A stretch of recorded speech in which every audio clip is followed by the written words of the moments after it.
ইতিমধ্যে অলপ সময় আগতে আমি মায়াবিনী গালো।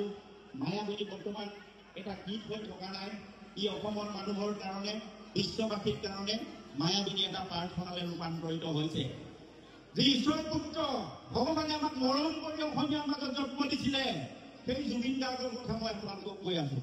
যি ঈশ্বৰে তেওঁ আমাৰ অসমত জন্ম দিছিলে, অসমীয়া জাতিৰ দুৰ্যোগৰ সময়ত, যেতিয়া অসমীয়া জাতিৰ ৮০ দশকত যেতিয়া অসমীয়া কলা সংস্কৃতি হেৰুৱা উপক্ৰম হৈছিলে, আমাৰ অসমীয়াৰ মঞ্চত অসমীয়া গীত পৰিৱেশন কৰিবলৈ শিল্পী নাছিল, সেই সময়তে ঈশ্বৰ পুত্ৰ ভগৱান ৰূপী সেই জুবিন গাৰ্গে ইয়াত জন্মগ্ৰহণ কৰিছিলে। কিন্তু সেই ঈশ্বৰ পুত্ৰ ভগৱানক নি ছিংগাপুৰত হত্যা কৰা হ'ল, হত্যা কৰি দিলে, অসমীয়া মানুহৰ বুকু ফুটা কৰি দিলে, যাৰ কাৰণে আজিও অসমীয়া মানুহে চৰম হতাশা আৰু বেদনাত আজিও ৰাতি ভালদৰে টোপনি মাৰিব পৰা নাই। গতিকে মই ৰাইজসকল আপোনালোক সকলোকে অনুৰোধ জনাম যে এই যে জুবিন গাৰ্গ, এই জুবিন গাৰ্গৰ ন্যায় দিনটো আমাক লাগিব। জুবিন গাৰ্গ কেৱল এজন ব্যক্তি নহয়, এই জুবিন গাৰ্গ গোটেই পৃথিৱীৰে এটা সত্তা। এই সত্তাই প্ৰমাণ কৰি থৈ গ'ল যে শিল্পী সদায় ৰাইজৰ লগত থাকে, শিল্পী সদায় ৰাইজৰ হৈ থাকে। এজনেই অসমত শিল্পী আছিল, সেইজনে হ'ল জুবিন গাৰ্গ, যি দুখীয়া দৰিদ্ৰ নিষ্পেষিত শোষিত সকলো শ্ৰেণীৰ মানুহৰ কাৰণে তেওঁ সদায় মাত মাতিছিল। সকলো শ্ৰেণীৰ মানুহৰ কাৰণে তেওঁ গান গাইছিল, যাৰ গান শুনি ৰোগত পীড়িত মানুহেও নিজৰ মনটো শান্তি কৰিছিল আৰু ৰোগৰ পৰা মুক্তি পাবৰ কাৰণে সক্ষম হৈছিল। সেই ঈশ্বৰ পুত্ৰ জুবিন গাৰ্গক নি ছিংগাপুৰত নি হত্যা কৰা হ'ল। আমাৰ মাননীয় মুখ্যমন্ত্ৰী হিমন্ত বিশ্ব শৰ্মা ডাঙৰীয়াই আপোনালোকে কোৱা শুনিছে যে জুবিন গাৰ্গক হত্যা কৰা হৈছিল। জুবিন গাৰ্গক ন্যায় দিম বুলি তেওঁ কৈছে, তথাপিও কিন্তু আমি আশ্বস্ত হ'ব পৰা নাই। এইকাৰণে আশ্বস্ত হ'ব পৰা নাই, এইবিলাক পলিটিকেল কথা কোৱা নহয়, কিন্তু আপোনালোকে বেয়া নাপাব, কাৰণ কেলে আমাৰ ক্ষোভ আছে, আমাৰ দুখ আছে। আমি ৰাতি ৰাতি শুব পৰা নাই জুবিন দাৰ মৃত্যুৰ পিছত।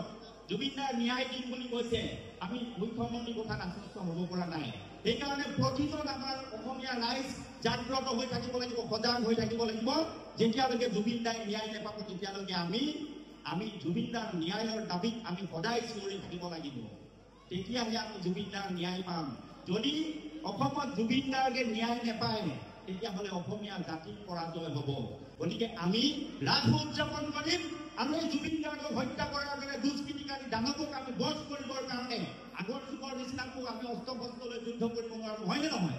আমি গণতান্ত্ৰিক দেশৰ মানুহ, আমি গণতান্ত্ৰিকভাৱে আন্দোলনৰ কাৰ্যসূচী গ্ৰহণ কৰি হ'লেও আমাৰ জুবিন গাৰ্গক আমি ন্যায় দিম। গতিকে আপোনালোক সকলোলৈকে মই পুনৰবাৰ শ্ৰদ্ধা নিবেদন কৰিছোঁ আৰু এই পবিত্ৰ ৰাস পূৰ্ণিমাত আপোনালোক সকলোলৈকে এই ৰাস পূৰ্ণিমাৰ শুভেচ্ছা জ্ঞাপন কৰি মোৰ বক্তব্য সামৰণি মাৰিছোঁ আৰু আপোনালোক সকলোলৈকে পুনৰবাৰ ভক্তি ভৰা সেৱা নিবেদন কৰিছোঁ।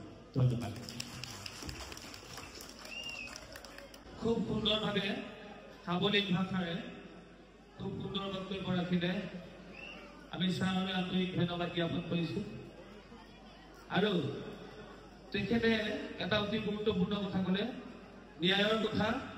গতিকে আমি সকলোকে শুভাকাংক্ষী দৰ্শকসকলক অনুৰোধ জনাইছোঁ, আপোনালোক সকলোৱে ন্যায়ৰ বাবে #Justice for Jubin Garg এবাৰ আপোনালোকৰ বহা স্থানৰ পৰা মোবাইলত লিখি দিয়ক।